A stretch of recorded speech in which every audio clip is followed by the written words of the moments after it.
All right. Hi, everybody. Welcome to today's mini lesson on cardiac disorders. To start, we're going to be talking about dysrhythmias. And a dysrhythmia is an abnormal electrical conduction of the heart. So this is something that is not going to be our normal sinus rhythm, where we have the little P wave, then the QRS complex, and then the little T wave after. These are all going to be abnormal in one or more ways.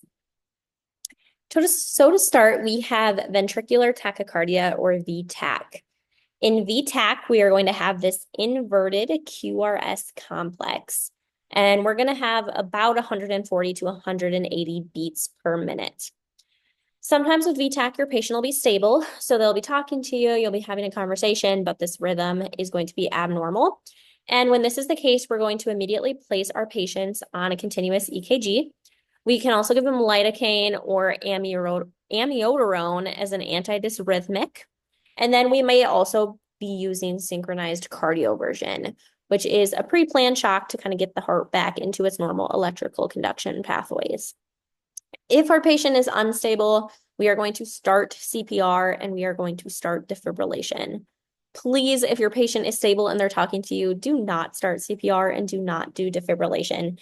We're going to take some alternative steps right there. Okay, VFib or ventricular fibrillation. So VFib, there is no P wave, no T wave, and there's also no QRS complex. So you're just going to kind of have this like weird little quivering. These patients will not have a pulse and they will not be breathing. So our first step is going to be immediately initiating CPR until we have defibrillation available. We can give patients epinephrine, and what that is going to do is help improve that cerebral blood flow to the brain and keep perfusion going. And then we can also give them amiodarone to hopefully help get the heart rate back to a normal rhythm. Torsades de pointes. So this is going to result in a prolonged QT interval. And torsades is usually caused by low magnesium levels. So it does make sense that the way we're going to treat torsades is by giving our patient magnesium, and that'll hopefully kind of get them back into that sinus rhythm. Okay, AFib. So this one you are going to see extremely frequently. AFib has an irregular rhythm. And so what that means is our R to R segments aren't going to be kind of perfectly in line. So you'll see we have a really big gap in between these two, but these ones are closer together. You're also not going to notice, or you're not going to notice any P waves before a QRS complex. So your heart in AFib is pretty much just quivering. And this is actually going to cause blood to pool up and decrease cardiac output. This is not good because it can increase our patient's risk of developing clots, stroke, and then they might also be at risk for a myocardial infarction or an MI. These patients might present to you with like an irregular pulse. They could be short of breath. They might describe chest pain or feeling like their heart is palpitating or jumping out of their heart. Their blood pressure might be low, and because of that, they're going to be at an increased risk for fainting. People can live with AFib. We might have them on continuous EKGs. They'll be taking calcium channel blockers, amiodarone, digoxin, beta blockers, and then we might also be giving them anticoagulants. And for patients where the AFib is new, so if we know that this is a brand new thing, we can try synchronized cardioversion, which again is that pre-planned shock to get them back into rhythm. And then we can also try a maze procedure. And so what this is going to do is create little scars along the pathway or electrical pathway of the heart and hopefully kind of help the heart get a little bit of a hint on how it's actually supposed to be conducting. All right, so moving on from dysrhythmias, we are going to go into cardiac disorders. So our first one is angina, and angina is chest pain. So we have two different types, stable and unstable. In stable angina, we're going to have predictable chest pain. So every time the patient's going to have the same onset with this chest pain, it'll last for the same amount of time, it'll be of the same intensity. If the patient stops to rest, it should improve. Same thing if we give them nitroglycerin, they should be able to kind of recover from that pain. So we're going to treat this by just putting that patient on an EKG, checking out what their heart's doing. We're going to take a peek at their troponin levels because that can be indicative of an MI. We'll do an echo, a chest x-ray, and then we might also do a stress test. For unstable angina, the patient is going to have unpredictable chest pain. So this is going to vary or increase in frequency and intensity. And this will continue no matter if the patient stops to rest or if they take nitroglycerin. We're usually going to see this last over 15 minutes. And women tend to have kind of different symptoms than men. In women, you'll most of the time see like indigestion. They might have extreme fatigue, and they could also be short of breath. All right, so acute coronary syndrome or ACS. This is going to be your STEMIs and your NSTEMIs. So for both of those, some symptoms that you might see is chest pain that the patient describes as radiating to their jaw or to their arm. They're going to have initially a high heart rate and high blood pressure, but after a while, we might see that blood pressure lower a little bit. They're going to be diaphoretic or they're going to be sweating a lot. They'll have that jugular vein distension, which is when their neck veins are kind of popping out of their body. They might have crackles, edema. You might be able to hear an S3 gallop. And then these patients also usually have that sense of anxiety that something is really wrong. So what we'd want to do about this is start our patient on an EKG. We'll check out their troponin levels and do a CK-MB band. We might also do like a chest x-ray or get a coronary angiography. We might give our patient oxygen, kind of depending on what they're satting at. We can use nitroglycerin. We might do dual antiplatelet therapy. So that is our aspirin and our clopidogrel. They may be getting morphine, beta blockers, calcium channel blockers, ACE inhibitors, heparin, statins, amiodarone to get them back into rhythm if that's an issue. Pretty much anything that's going to help kind of decrease that workload on the heart. And then because we don't want our patients to strain, we might give them stool softeners to help facilitate BMs. And then we want to advise our patients to refrain from sexual activity for roughly 7 to 10 days. Sometimes you'll see them say, like, once you can climb up 2 flights of stairs without feeling super out of breath, that's kind of a good indicator that you're ready to resume that. So looking at the difference between STEMIs and NSTEMIs, a STEMI is an ST elevation myocardial infarction. So you're going to notice right here that ST segment is kind of increasing, it's elevated. And this is usually due to a total occlusion of the vessels. With these patients, it is an emergency. We do want them to get to the cath lab within 90 minutes. Sometimes if patients are from a more rural area, they don't have a cath lab available. So in that case, we might give them alteplase just to kind of keep the damage under control for a little bit, or just another TPA to help break up clots. On the other hand, we have our NSTEMI, which is just a non-ST elevation myocardial infarction.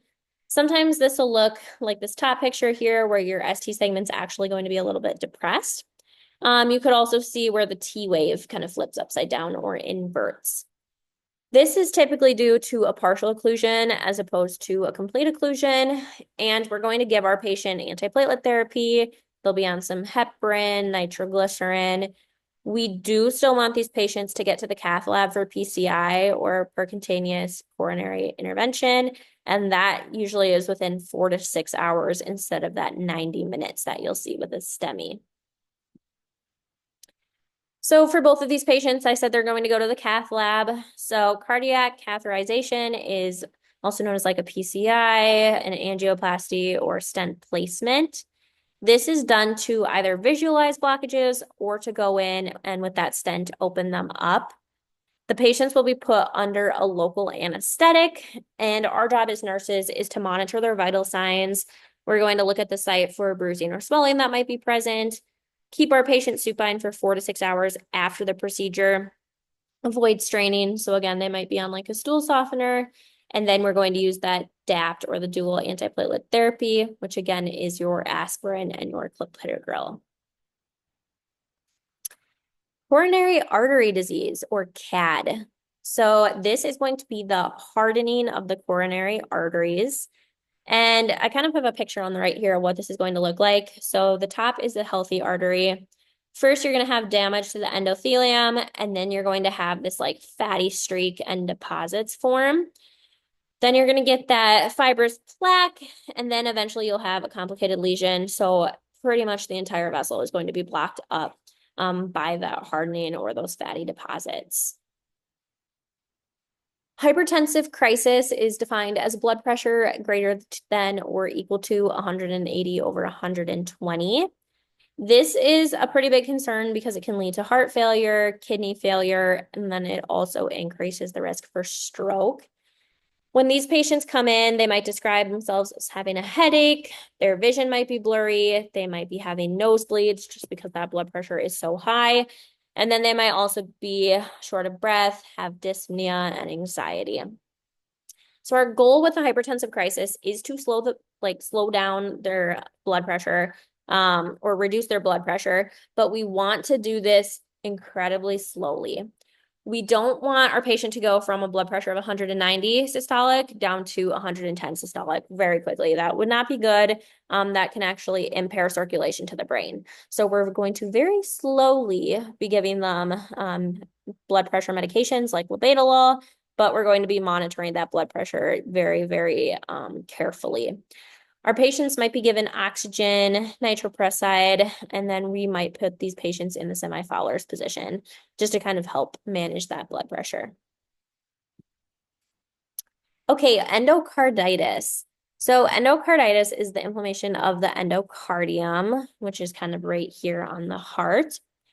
Some of the causes of this is acute rheumatic fever, dental procedures that have been done, cardiac devices, or just really anything that can increase a patient's risk for infection.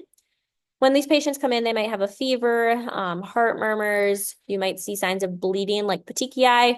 And then you can also see splinter hemorrhage, which is when like their fingernail will have a red line kind of down the middle of it. For these patients, we're going to give them antibiotics like amoxicillin. We are going to encourage that they have adequate fluid intake and oral hygiene, and we also just want them to rest. Possibly they could be getting surgery to remove some of that infected tissue, kind of like what you see in the picture right here. Pericarditis is the inflammation of the pericardium or that pericardial sac. This is usually caused by surgery, respiratory infections, again, anything that's going to get bacteria into the body. This is important because patients with pericarditis are at a higher risk for cardiac tamponade and pericardial effusion, which we'll talk about a little bit later. The patient might say they have chest pain. They might have that increased ST segment. Their white blood cell count might be high. And then you might also hear a pleural friction rub. So for these patients, you want to give them NSAIDs, antibiotics as necessary. And then in order to help facilitate comfort, we might have the patient sit upright and then have them lean forward. And that might help them feel a little bit of relief from pain. And you'll see in this picture, like the pericardium is extremely inflamed. And so that is what we're looking at with this disease. All right, cardiac tamponade. So this is when the pericardial sac is going to fill up with fluid and blood, kind of like you see in this picture. And this is not good because it's going to end up compressing the heart. So the patient might have a paradoxical pulse, which is when they like breathe in, their heart rate's going to go down. And then when they breathe out, it's going to go back to normal. They might also have a high heart rate, and then we're going to see Beck's triad, which is a decreased blood pressure, jugular vein distension, and then muffled heart sounds. It makes sense that our heart sounds might be a little bit harder to hear because the heart is going to be covered and surrounded with all of this fluid or blood that's built up.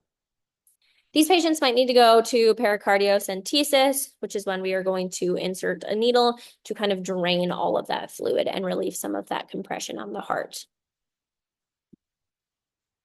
All right, moving on to valvular diseases. So for all of the following, patients might present with dyspnea upon exertion. They might have hemoptysis, AFib, angina, and then we might also see a weak pulse.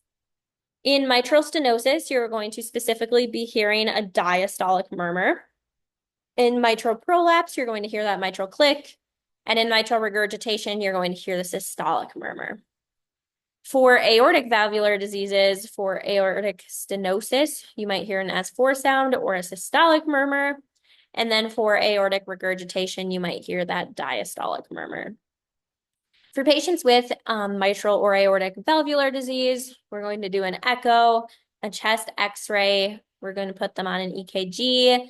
And then for fluids, we're going to look out for daily weights. We're going to give them diuretics, beta blockers, ACE inhibitors, digoxin, anticoagulants. And then in order to help with oxygenation, we might give them oxygen. And then we're also going to make sure we have that head of bed elevated. Something you'd want to educate these patients on is a heart-healthy diet. So again, that's like low fat and low sodium. And then these patients might also have TAVR, which is a transcatheter aortic valve replacement. So this is going to help with the valve that is damaged. Before getting this done, we're going to have our patient stop their anticoagulant medications 72 hours before. And then after the procedure, we're going to have them on bed rest for about 6 hours. We're going to do that dual antiplatelet therapy. We're going to advise them to avoid dental procedures for like 6 months.